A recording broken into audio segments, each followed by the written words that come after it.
కడపలో ఉండే ప్రతి సందు విషయాన్ని గుర్తించి ఈరోజు అసెంబ్లీలో చంద్రబాబు నాయుడు ముందర మరి అదే రకంగా మరి ఆ మంత్రుల ముందర అదే పవన్ కళ్యాణ్ గారు అందరూ వింటూ ఆశ్చర్యపోయే పరిస్థితి కల్పించినారు. ఇంత చిన్న చిన్న విషయాలపైన ఎమ్మెల్యేగా ఈమె పోయేసి కడపల గురించి ఇంత బాగా మాట్లాడుతుందంటే నిజంగా అందరూ ఒప్పుకోవడం జరిగింది మాధవిరెడ్డి గారికి. కడప ప్రజల్లో కూడా ఒక చర్చ మొదలైపోయింది. అబ్బా, మాధవిరెడ్డి గారు ఇంతవరకు ఏ ఎమ్మెల్యే కూడా ఈ రకంగా అసెంబ్లీలో ఇక్కడ మా ప్రస్తావన చెప్పలేదు, కడప పేరు కూడా ఎత్తడానికి కూడా వీళ్లకు చేత కానీ ఎమ్మెల్యేలు మాకు ఉన్నారు. కాబట్టి ఈరోజు కడప అంటానే కడప ప్రజలు టీవీలో ఏకదాటిగా చూడడం మొదలుపెట్టారు. మాధవిరెడ్డి అమ్మ మాట్లాడారంట మా కడప గురించి అని చెప్పి. ఆ రకంగా సమస్యలను ఆమె తీసుకొని పోవడం జరిగింది.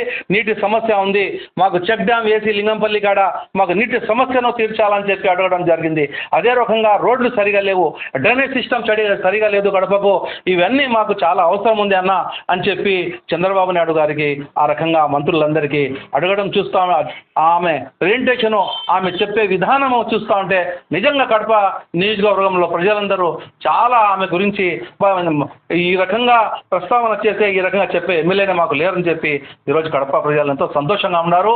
కాబట్టి నిజంగా కూడా మా కడపలో సమస్యలు చాలా ఉన్నాయి, చాలా మూలన పడిపోయినాయి. మరి మాధవిరెడ్డి గారు వస్తానే ప్రతి కడప నియోజకవర్గము ప్రతి ఓటరు ఈరోజు ఆ ఆశతో చూస్తున్నారు. ఈమె సాధిస్తుంది, ఈమె పట్టుదల మనిషి మాధవిరెడ్డి గారు. ఆమెతో పాటు మన శ్రీనివాసరెడ్డి గారు కూడా ఆమె ఎన్నంటూ ఉండి ఈ కడప నియోజకవర్గంలో అభివృద్ధి కోసం తోడ్పడతారు. మరి శ్రీనివాసరెడ్డి గారు కూడా ముందు కూడా ఎంతో ఇప్పుడు మన కడపలో ఎమ్మెల్యే లేకున్నా కూడా మరి గవర్నమెంట్ ఉన్నప్పుడు కూడా కడప సమస్యలు ఎన్నో తీర్చడం జరిగింది శ్రీనివాసరెడ్డి గారు కూడా. శ్రీనివాసరెడ్డికి మంచి పేరు ఉంది కడపలో. అటువంటి మంచి పేరు గల వ్యక్తి ఆమె సతీమణి మాధవిరెడ్డి గారు కూడా ఇద్దరు కలిసి బాలుమౌలు ఇద్దరు కలిసి ఈ కడపకు బ్రహ్మాండమైన మన మంచి దిశ చేసే పరిస్థితుల్లో కల్పిస్తున్నారు. కాబట్టి ఒక పూర్తిగా నమ్మకం ఏర్పడింది వీళ్ళ ఇద్దరి పైన. ఖచ్చితంగా కడప డెవలప్మెంట్ చేస్తారు ఇద్దరు కలిసి.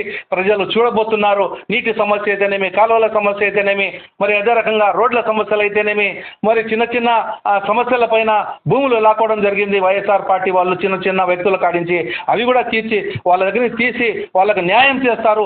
అదే రకంగా ప్రభుత్వ భూములు లాక్కోవడం జరిగింది.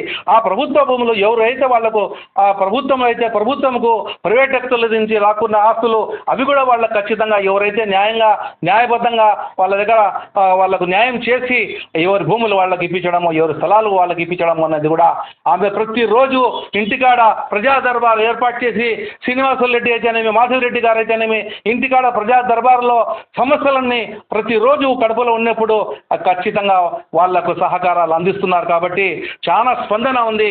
మాధవిరెడ్డి గారు ఈ రకంగా చేసుకొని పోతే మా కడపలో అభివృద్ధి జరుగుతుందని ఒక నమ్మకం కడప ప్రజలకు కలిగిందని మీ అందరి ముందు తెలియజేసుకుంటున్నా.